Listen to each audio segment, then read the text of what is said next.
إن هذا لهو حق اليقين، إن هذا لهو حق اليقين. لا حق أحق من هذا ولا حقيقة أعظم من هذه يا عبد الله.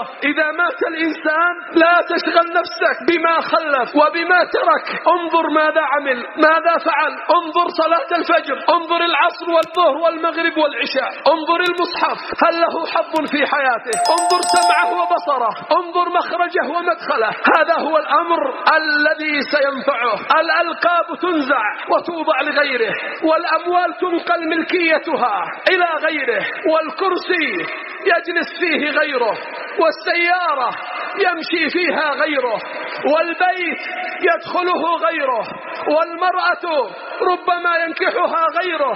لا إله إلا الله.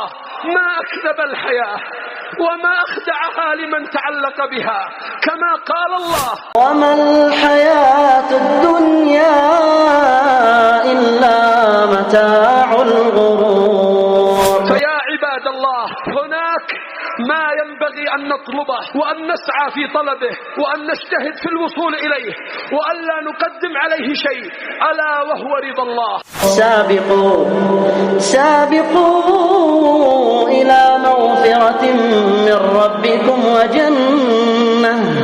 وجنة عرضها كعرض السماء والأرض أعدت للذين آمنوا بالله ورسله